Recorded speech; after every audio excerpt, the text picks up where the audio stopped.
Hello friends, how are you?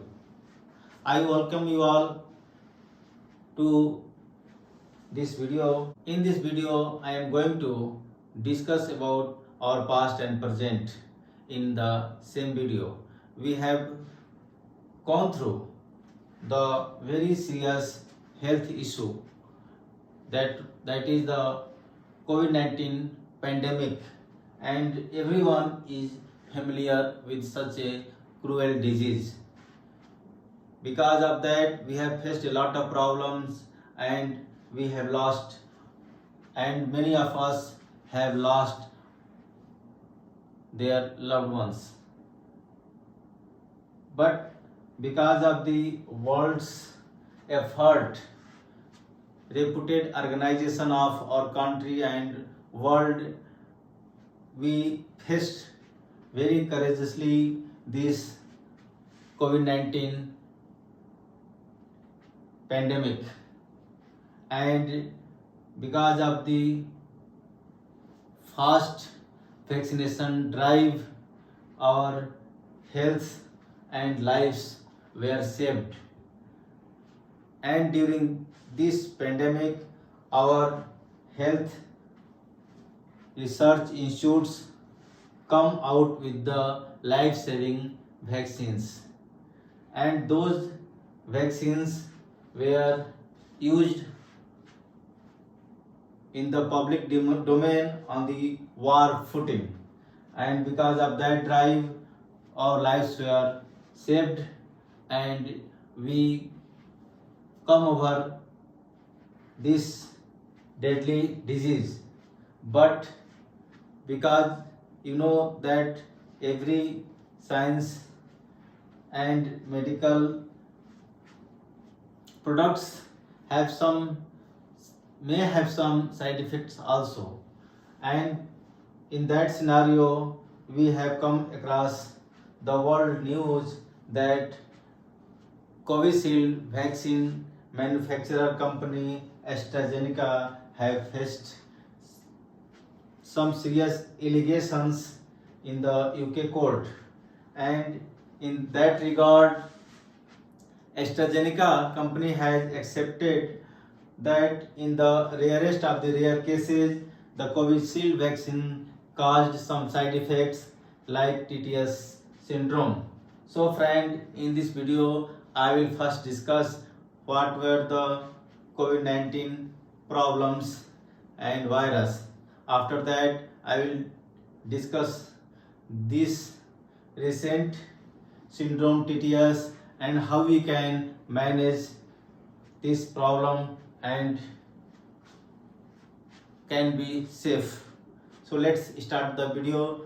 Myself Virendra Kumar, and you are watching Hirak Pharmacy YouTube channel. So friends, let us know about the past problem, that is COVID-19. So COVID-19 is a pandemic disease which we faced in 2019. That's why we call this coronavirus disease as a COVID-19 disease. So full form of this COVID-19 is the coronavirus disease 2019. So it is a novel virus and it is a respiratory virus first identified in Wuhan, Hubei province of the China. What is the source of the COVID-19? So it is known that COVID-19 is a beta coronavirus like MERS and SARS, all of which have their origin in bats. So main host of these coronavirus, SARS and MERS, were the bats, an animal. What is the mean incubation period observed in the current outbreak of the COVID-19? So the incubation period for this coronavirus was 2 to 14 days. And what does the COVID-19 stand for? I have told you that CO stands for corona, VI stands for virus, D for disease, and 19 is related to the year 2019. As the virus was identified first on the December 31st, 2019. Who are the high risk groups for the coronavirus infection? So not all of the population group is equally prone to this coronavirus, but there was a age factor who play here the important roles. Highest risk prone group was the individuals with history of overseas travel, contact with individuals who have traveled across, contact with COVID-19 patients, hypertension, diabetes, obesity, heart disease, asthma, and the person who are above the 60 years of age. COPD problem, chronic kidney disease, and healthcare workers. So you can see that the individuals who has the history of overseas travel, they are already having the coronavirus, and if they are traveling to the other city, they may carry the virus to the other places. So that are the people who are risk to for the others. Contact with the individuals who have traveled overseas, and if the individuals who have already traveled and are contacting with the others, family members, friends, they may transfer the disease. And if someone is already COVID-19 patient, and if you are living nearby that person, then there is a chance that one can get the disease, right? And if the person's immunity is less, then that person is also prone to get this disease easily, and those persons may be having the chronic diseases like kidney, heart problems, obesity, etc. So how severe are the infections caused by the COVID-19? So it is really, we have seen that the infections of the coronavirus was very serious. This novel coronavirus detected in China is genetically closely related to the 2000 SARS virus. The virus can cause mild flu-like symptoms as well as severe disease like ARDS. People with existing chronic conditions seem to be more vulnerable to severe illness. So I already discussed that the people with the chronic symptoms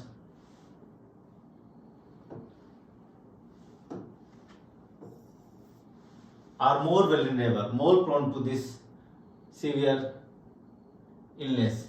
Who should be tested for coronavirus? So we have also gone through the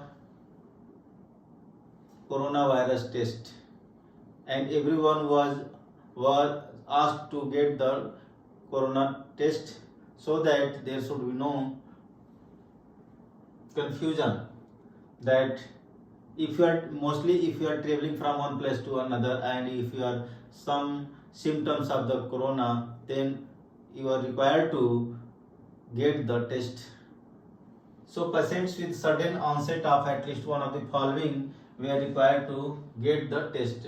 That person who were having the cough, sore throat, shortness of breathing in 14 days prior to onset of symptoms, at least one of the following criteria, had close contact with, if these kind of symptoms were there, and also have the suspicion that in last 14 days that persons have come in contact with the COVID-19 patients, healthcare associated exposure, work together in close proximity, travel together, lived in the same household, had a history of travel to areas with ongoing community transmission of COVID-19, worked or visited a healthcare facility where patients with COVID-19 infections being treated. So if this criteria were there, then that kind of person need to be tested. Okay. Now I will discuss that what was the mode of transmission for the COVID-19. So now in this COVID-19, what was the mode of transmission? So we human itself were the mode of transmission by the air droplets. That is, this was the human to human transmission disease, including healthcare workers. extent of interhuman transmission and the spectrum of the clinical disease needs to be determined. How do we test a person for COVID-19? So there was a method to test the person for the COVID-19, and that was the RT-PCR respiratory specimen. We take the sample from the nostril or the oropharyngeal aspirates or washes, nasopharyngeal or oropharyngeal swabs, bronchoalveolar lavage, tracheal aspirates, and sputum. Where is the test for coronavirus done? So this test can be done at any government hospitals, government labs, clinics authorized by the government, and mainly in the National Institute of Virology as per the ICMR. 12 private laboratories including Metropolis, SR Labs, Suburban Diagnostics and Thyrocare have been allowed to do COVID-19 testings. So what is the cost of PCR testing in private labs? Cost of RT-PCR test fixed by the state government shall be allowed. So as per the government policy, the test rates were fixed. What are the symptoms of COVID-19? According to the current knowledge, the clinical signs and symptoms of COVID-19 disease include, so the persons were suffering from fever, coughing and difficulty in breathing with radiological findings of pneumonia. So if the person gets tested for the lung x-rays, then that x-ray indicate that there is a pneumonia in that person. So these are the symptoms of the COVID-19. Patients can present with mild, moderate or severe illness including severe pneumonia, acute respiratory distress syndrome, sepsis and septic shock. So main problem after getting this deadly disease, deadly virus, was that the breathing problem. Persons were suffering from the lack of oxygen because of the breathing problem, and we might have remembered that there was a situation like that oxygen cylinders were not available in the many hospitals during that time, and that was the tragedy of our medical institutes. So now I will discuss what were the drugs used in the treatment of COVID-19 disease. So mainly the drugs used for the treatment of the COVID-19 was based on the symptoms. Doctors used to prescribe the medicine based on the symptoms the patient were suffering from. So mainly prescribed medicines were the hydroxychloroquine and azithromycin, have been approved by the ICMR for the treatment of COVID-19. Antiretroviral drugs like lopinavir, ritonavir have also been tried. Please, precaution is here. Any medication must be taken after the consultation of the registered practitioners. Now, what is the social distancing norms were applied during the COVID-19? So all we know that we had to maintain the social distancing. So social distancing is a means of prevention in which healthy people are not allowed to come in close contact with anybody, because the coronavirus was mostly transferred with the carrier of the droplets. So if someone is sneezing, coughing, then there is a chance that the droplets may fall, and so they can travel up to the distance of 6 feet or 2 meters. So it was advised that the people should avoid the close contact and maintain the social distancing, and this type of practice was adopted by all the people of our country and the world.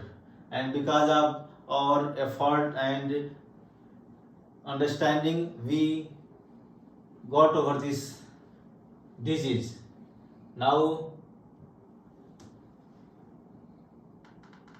as already, is COVID-19 airborne? It's mainly transmitted through droplets generated when an infected person cough, sneeze, or even speak. So these droplets are too heavy to hang in the air and hence fall quickly on floors or surfaces. So this is airborne, but is not can fly for long distances. You can be infected by breathing in the virus if you are within a 1 meter of a person who has COVID-19 or who is infected with COVID-19 virus by touching a contaminated surface and then touching your eyes, nose or mouth before washing your hands. There may be a chance that one person can get infected. So in that duration, you might have remembered that people were using the sanitation, and many of us got familiar with the what is the sanitation, and we started using the healthy practices. And so corona disease also make us learn a good lesson of keeping the hygiene. Now, can someone spread the virus without being sick? People are thought to be most contagious when they are most symptomatic. So a question arises, if someone is healthy, can that person be the carrier of the COVID-19 disease virus? So people are thought to be the most contagious when they are most symptomatic. That means if the person is itself sick and having the symptoms of COVID-19, then that person may be the cause of the COVID-19 spread. So some spread might be possible before people show symptoms, but you know that incubation period of the virus was 2 to 14 days. That means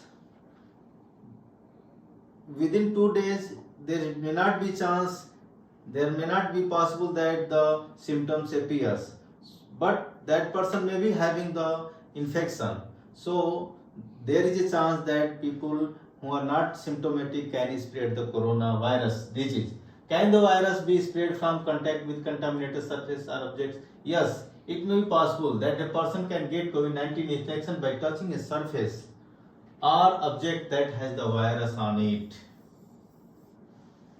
So we used to disinfect the surfaces, and we are using the sanitizer for cleaning our hands, then touching their own mouth, nose, or possibly by the air. So if the virus is lying over the surfaces and if you touch that surface, there is chance that we get infected with the virus. Next, what are the standard precautions for prevention? So we practices during the coronavirus 19 disease: hand and respiratory hygiene, medical mask, cover our nose and mouth, perform hand hygiene, use of personal protective equipment, PPE kit we are given to the person as well as the health workers and doctors. So they must be protected from the virus. Prevention of needle stick or sharp injuries, safe waste management, environmental cleaning and sterilization of patient care equipment and linen, thorough cleaning with water and detergent, applying hospital level disinfectant like sodium hypochlorite. How can we prevent COVID-19? The best way to prevent the illness of the COVID-19 was to avoid being exposed to the virus. Avoid close contact with the infection or infected people who are sick. Avoid touching your eyes, nose and mouth with unwashed hands. Stay home when you are sick. There was a lockdown and people were advised and instructed to live inside their houses to avoid the contacts of the infected person and to stop the spread of the virus. And because of that lockdown, we were able to control over this virus. Clean and disinfect frequently touched objects and surfaces daily using a regular household cleaning spray or wipe. Who is required to wear face masks? Everyone can wear face mask. There is no certain thing that if some person is infected, that person should wear mask. If someone is healthy, that can wear mask, so that not to contact not to get the infection from the other person. Do all patients who are tested positive for COVID-19 need hospitalization? There was not such type of instruction that if some person is tested positive, must be hospitalized. If the person were advised to stay home and follow or observe the symptoms. If the person is becoming serious, then the hospitalization may be suggested, and if not, there is no need of hospitalization in the case of mild and asymptomatic cases. Okay, now how and when should you wash your hands?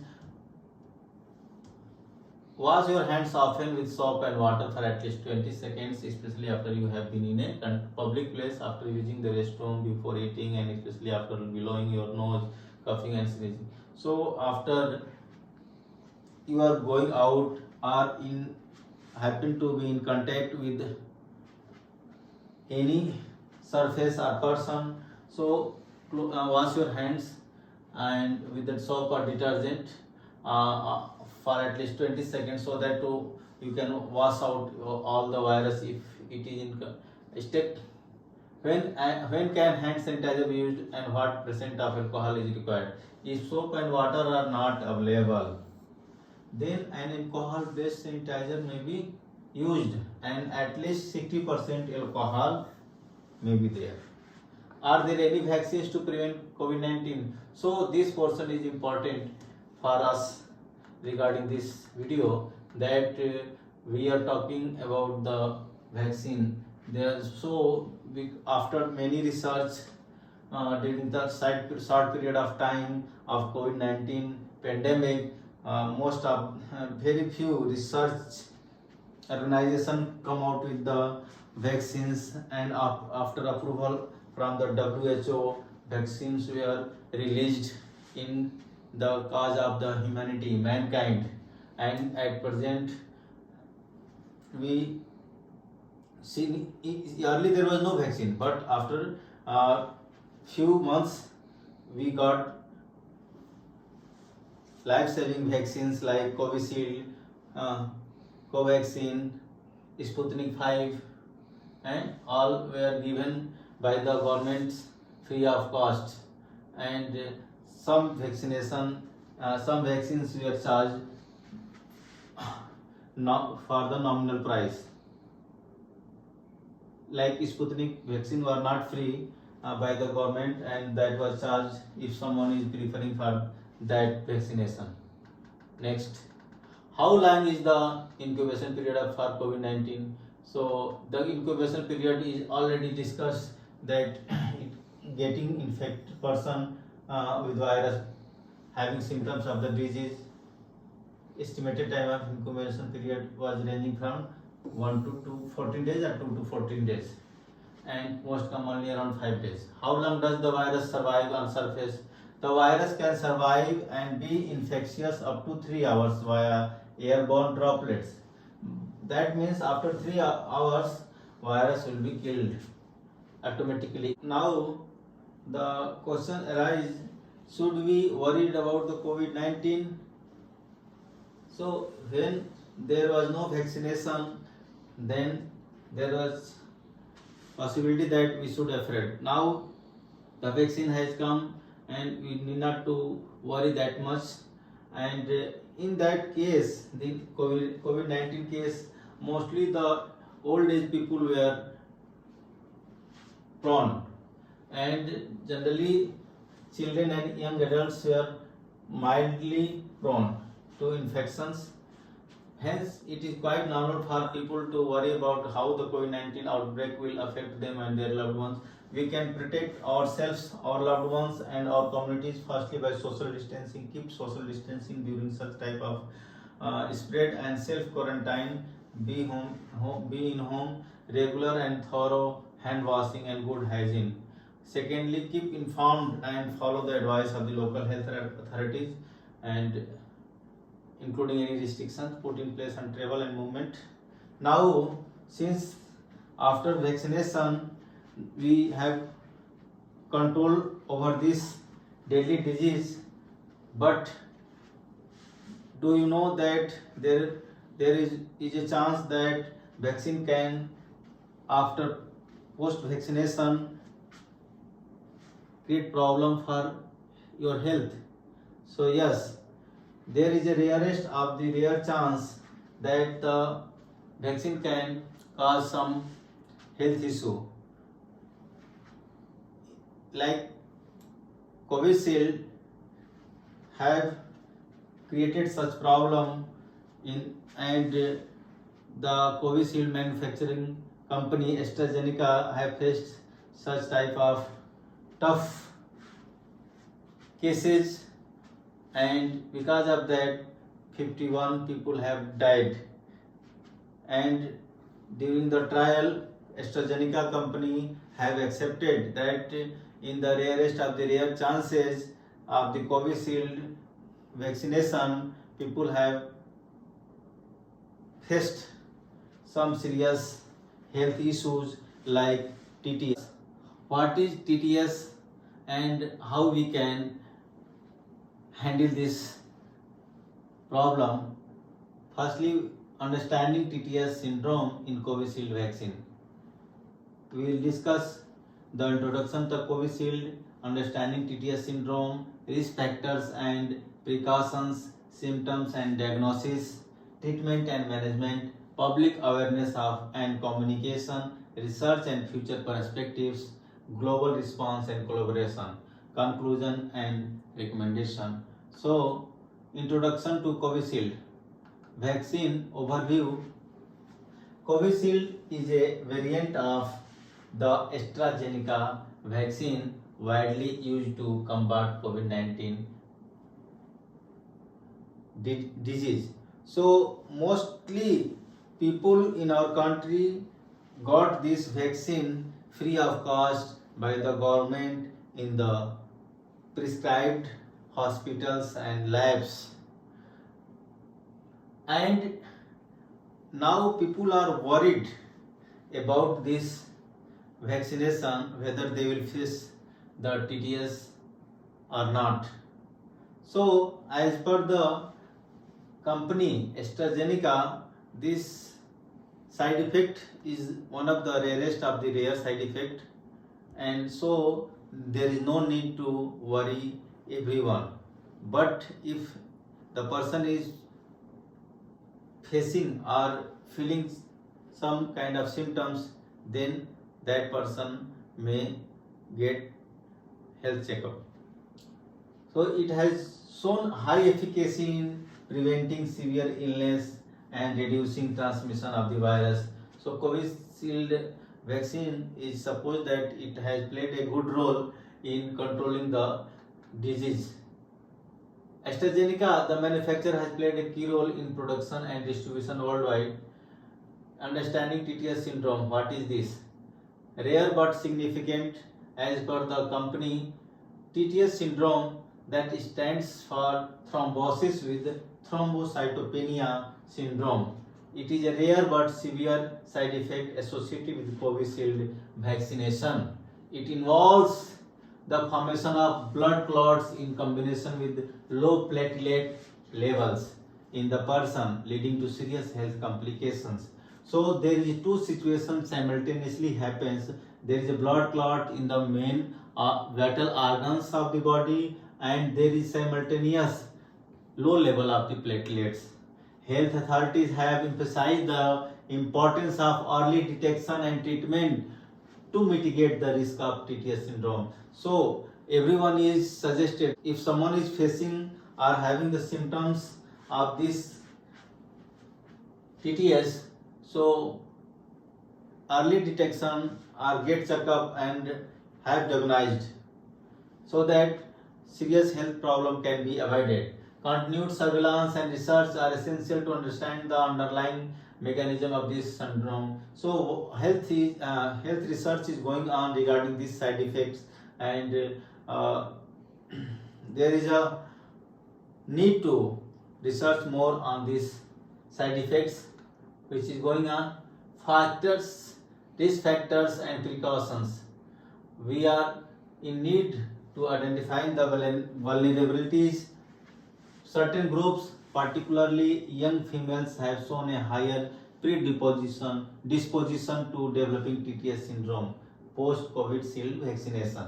So not all the group person, only the particularly the young females have shown this type of syndrome, TTS syndrome. Healthcare providers are advised to be vigilant in monitoring and reporting potential cases of TTS if they found to ensure the timely intervention. Precautionary measures include raising awareness among the public about the symptoms of TTS syndrome and encouraging reporting of any unusual health effects post vaccination. So, precautions, we can collaborate between the healthcare professionals and regulatory bodies, and that is crucial in managing and addressing the risk associated with the TTS syndrome. So if someone is having the symptoms, must inform their healthcare provider, and healthcare provider should directly have contact with the regulatory authorities so that this type of syndrome can be handled in timely manner. Now what are the symptoms associated with the TTS and what are the diagnoses for that? So here early recognition of the symptom is the important thing. Symptoms of TTS syndrome includes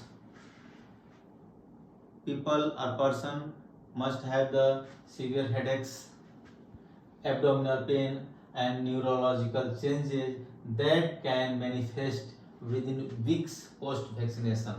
So after vaccination, few weeks later, these symptoms may appear like headaches, abdominal pain, neurological changes, blood clotting, right? Immediate medical attention is required if any of these symptoms occur, especially in individuals who have received the Covishield vaccine. Diagnosis involves, how can we diagnose this TTS? So in TTS, what happens? The blood started clotting, and during clotting it forms in lumps, and because of this clot, blood flow is hampered, and when the blood flow is hampered, vital organs like brains, hearts get compromised, and in that situation the severe health issue arise, and there is maybe urgency of health of that person. So if this TTS problem is really a very serious and emergency issue that can be taken care. So immediate medical attention is required if any of these symptoms occur. Diagnosis involves conducting specific blood tests. So if the people who have got vaccinated with the Covishield must have precautions, like if they have the symptoms like these, they must get the blood tests and imaging studies, that person must have the MRI and CT scan. Friends, tell me what vaccines you have taken during the COVID-19. Answer in the comment. Me and my family vaccinated with the Sputnik by giving some charges to the hospital authorities. So we have not taken the Covishield vaccine, but we have taken the Sputnik.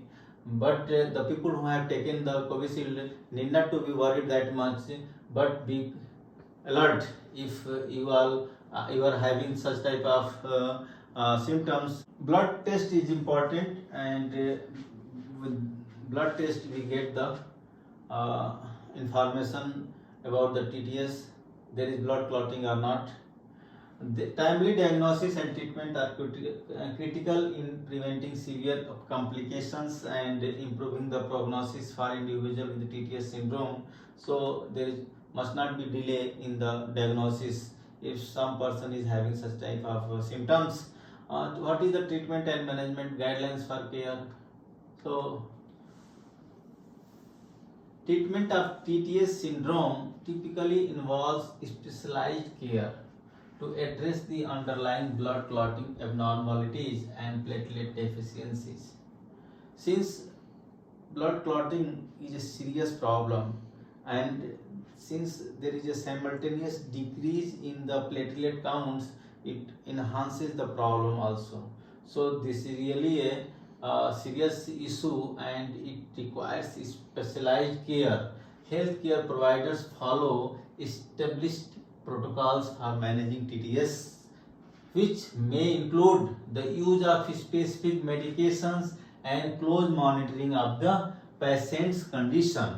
Long-term management focuses on ongoing monitoring of the patient's health and addressing any potential long-term effects of the TTS syndrome. Patient education and support are essential in ensuring adherence to the treatment plans and promoting recovery from TTS syndrome.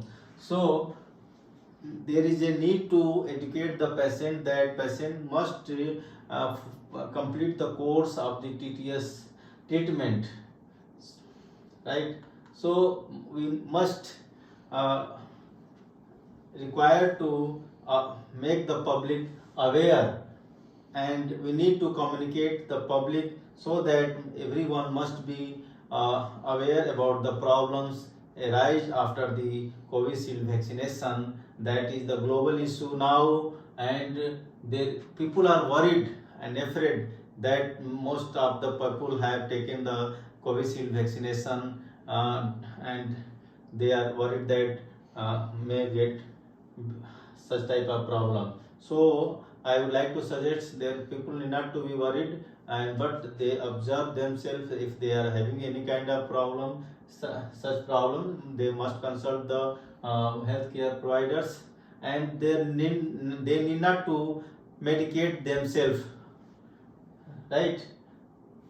So building trust and transparency, transparent communication from health authorities regarding the risks and benefits of Covishield vaccination is crucial in building public trust and confidence.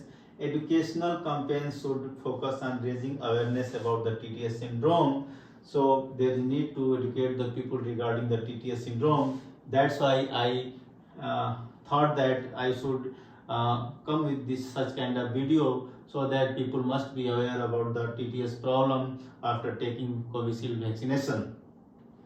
So open dialogue between healthcare providers, regulatory bodies and the public can help address concerns and promote informed decision making regarding vaccination. Access to accurate information and support services can empower individuals to make informed choices about their health. So research and future perspective regarding the TTS. Advancing knowledge and safety. Ongoing research is essential to deepen our understanding about the TTS syndrome, its causes, risk factors and optimal management strategies. Collaborative efforts between researchers, healthcare professionals, vaccine manufacturers can lead to the development of safer vaccination protocols and mitigation strategies in the future. So future perspectives include the integration of genetic screening and personalized medicine approaches to identify individuals at the high risk of the TTS syndromes post vaccination of the Covishield. Continued vigilance and proactive measures are necessary to ensure the safety and effectiveness of vaccination programs worldwide. So we must be vigilant about the side effects of this Covishield vaccination, because we can't do now anything because we have received the vaccination.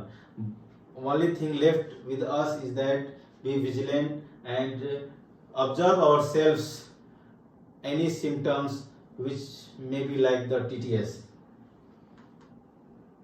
Global response and collaboration uniting for public health. The global response to the TTS syndrome associated with the Covishield vaccination highlights the importance of the international collaboration in monitoring and addressing vaccine related. So globally people are alert and are united to combat any such type of problems like TTS in future, and are trying to get come out with some treatment so that in future treatment can be done easily. Sharing data, best practices and lessons learned can enhance preparedness and response mechanism to emerging health challenges. Multilateral efforts to improve vaccine safety protocols and strengthen healthcare systems can contribute to building resilience and trust in the vaccination programs. So people are afraid now that in the future if some problems, such type of problems may arise, so they will reluctant to be taken this type of vaccination. So there is need the organization or government should be should convince the people that there is no need to be afraid, and healthcare providers are ready to take up challenges to save the life of the people. Sustained coordination between countries, organizations and experts is a key to navigating the complexity of the global health crisis effectively. So there is need of coordination among the world, global organization, global entity. Now I would like to close this discussion by the words understanding TTS syndrome in the context of Covishield vaccination is essential for promoting vaccine safety and public health. So awareness and understanding is important here. Recommendation include continuous monitoring. So this is the recommended that we should monitor continuously to us, reporting and research to enhance our knowledge and response to vaccine related adverse events. Collaboration among stakeholders including healthcare providers, regulators and the public is vital in ensuring the optimal management of the TTS syndrome risk. By working together and staying informed, we can navigate vaccine challenges and prioritize the well-being of the individuals and communities. Hence, friend, it is important to be aware, informed and ready to take up the challenges in the future.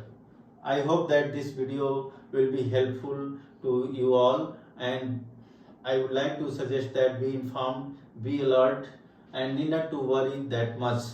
If someone is having such type of TTS symptoms, must consult the your nearby health providers. Friends, if you like this video, please give the thumbs up, likes and share this video with your friends and family members so that everyone can get informed prior to any problems. And if you are new to this channel, please subscribe the Hirak Pharmacy channel. We are here to make you healthy, make you suggested for any problems. Thank you.